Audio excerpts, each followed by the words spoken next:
हिमाचल के कई भागों में 2 दिन बारिश बर्फबारी, जाने 25 अक्टूबर तक का मौसम पूर्वानुमान। गुरुवार को राजधानी शिमला सहित प्रदेश भर में हल्के बादल छाए रहने के साथ धूप खिली रही। केलांग में न्यूनतम तापमान -0.9 डिग्री सेल्सियस दर्ज हुआ। सुक्खू सरकार की बड़ी कार्रवाई, जिला परिषद कैडर के 167 जेई की सेवाएं समाप्त, आउटसोर्स भर्ती होगी। सरकार का तर्क है कि जेई की अनुपस्थिति से मनरेगा के विकास कार्य, मनरेगा मजदूरों को भुगतान और आपदा कार्यों की बहाली में बाधा उत्पन्न हो रही थी। हिमाचल के शक्तिपीठों में 4.87 लाख से अधिक श्रद्धालुओं ने नवाजा शीश। हिमाचल पुलिस महानिदेशक कार्यालय की ओर से दी गई जानकारी के अनुसार श्री नयना देवी मंदिर में सबसे ज्यादा 1,48,840 और बाल सुंदरी मंदिर में 1,44,500 श्रद्धालुओं ने माथा टेका। एचआरटीसी कंडक्टर भर्ती के लिए लिखित परीक्षा की तिथि तय। प्रदेश लोक सेवा आयोग एचआरटीसी में अनुबंध आधार पर होने वाली कंडक्टर भर्ती के लिए 10 दिसंबर को लिखित परीक्षा लेगा।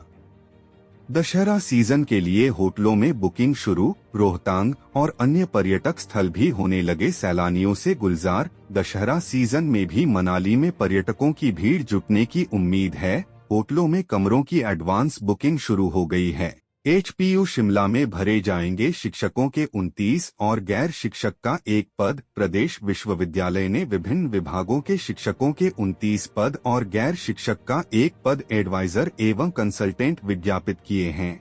ऑनलाइन आवेदन के लिए 27 अक्टूबर को विविका भर्ती पोर्टल खुलेगा। सीएम सुक्खू बोले, पर्यटक वाहनों पर एसआरटी अन्य टैक्स कम करेगी सरकार। मुख्यमंत्री सुक्खू ने कहा कि सरकार शीघ्र ही होमस्टे नीति लाने जा रही है। प्रदेश में पर्यटन अधोसंरचना को सुदृढ़ किया जा रहा है और सैलानियों की सुविधा के लिए ठोस कदम उठाए जा रहे हैं।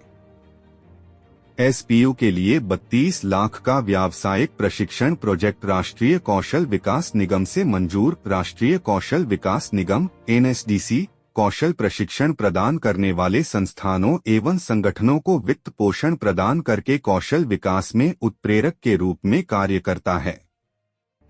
पपलाह की इंदु बनी भारतीय कोर्फबॉल टीम की उपकप्तान। भोरंज के विधायक सुरेश कुमार ने इंदु बाला को बधाई दी।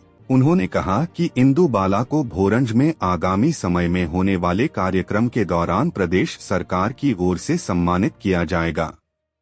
धनीराम शांडिल बोले, सेना के लिए जरूरी था टनल का निर्माण। प्रदेश स्वास्थ्य मंत्री कर्नल धनीराम शांडिल ने कहा कि रोहतांग अटल टनल इंजीनियरिंग का उत्कृष्ट नमूना है। कहा कि सेना की आवाजाही और सामरिक महत्व को देखते हुए इस टनल का निर्माण बेहद जरूरी था ताकि सेना के साथ लाहौल घाटी के लोगों को बड़ी सुविधा मिल सके। यह बात उन्होंने गुरुवार को लाहौल से कुल्लू आते वक्त सिस्सू में कही। सिरमौर में आबकारी विभाग ने नष्ट की 20,500 लीटर लाहन। आबकारी आयुक्त डॉक्टर यूनुस ने बताया कि सिरमौर की टीम ने गत बुधवार को टोकानागला के घने जंगल में कार्रवाई करते हुए अलग अलग स्थानों पर लाहन नष्ट की। राजेश धर्माणी को कैबिनेट में मिलेगी जगह, सीएम सुखविंदर सुक्खू ने दिए संकेत। बिलासपुर जिले से कांग्रेस के एकमात्र विधायक राजेश धर्माणी को कैबिनेट में जगह मिलेगी या नहीं, इन सवालों पर सीएम सुखविंदर सिंह सुक्खू ने विराम लगा दिया है। चंबा के मनीष ठाकुर ने कुश्ती में जीता स्वर्ण, अब खेलेंगे नेशनल। मनीष ठाकुर राजकीय वरिष्ठ माध्यमिक पाठशाला सरोल के छात्र हैं। पिता जगदीश चंद अध्यापक हैं, माता चाखी ठाकुर गृहिणी हैं। शारीरिक शिक्षक धर्म सिंह ठाकुर ने बताया कि मनीष जिला और राज्य स्तरीय प्रतियोगिता में हिस्सा लेकर मेडल जीत चुके हैं। परीक्षा से एक दिन पूर्व फॉर्म भर सकेंगे विद्यार्थी, डिग्री पूरा करने के लिए दिया विशेष मौका। विश्वविद्यालय हमीरपुर ने किसी भी कारण से अपनी BTech, MTech, MBA, MCA, M pharmacy व अन्य स्नातकोत्तर डिग्री पूरी न करने वाले विद्यार्थियों को परीक्षा देने का विशेष मौका देने का निर्णय लिया है। जयराम ठाकुर बोले, कोताही बरती तो न अधिकारी बचेंगे न सूची बनाने वाले नेता। प्रधानमंत्री नरेंद्र मोदी से मुलाकात के दूसरे दिन जयराम ने वीरवार को शिमला में पत्रकार वार्ता में कहा कि पीएम से मिलना साधारण बात नहीं होती है। उन्होंने प्रधानमंत्री को नुकसान की जानकारी दी और राज्य सरकार के रवैये के बारे में भी बताया।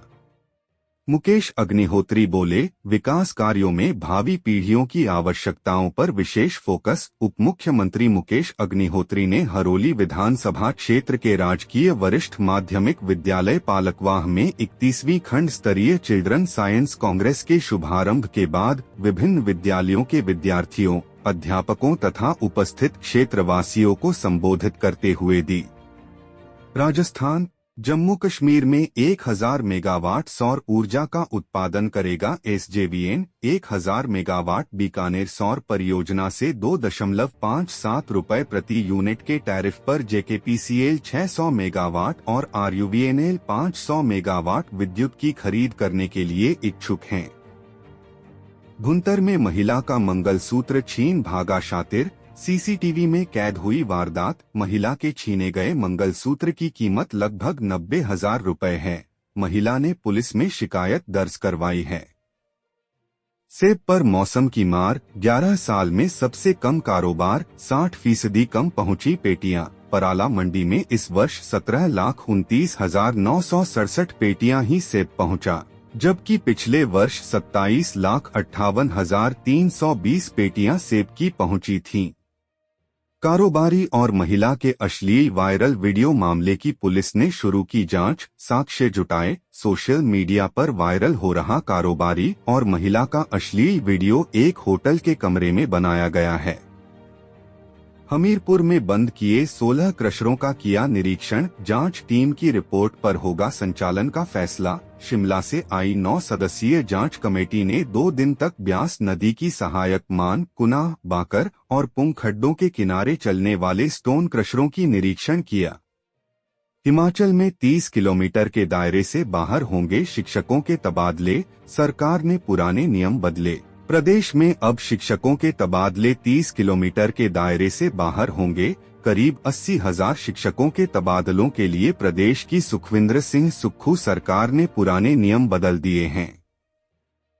किसी को करोड़ों में, किसी को 50 रुपए मुआवजा। अर्की क्षेत्र में भूमि अधिग्रहण को लेकर बीते वर्ष जुलाई 2022 में भूमि अधिग्रहण की प्रक्रिया शुरू हुई थी। वहीं इस वर्ष मई तक का उन्हें ब्याज के साथ पैसा दिया जाएगा। कुल 10 माह का प्रभावितों को एनएचएआई की ओर से ब्याज दिया जाएगा।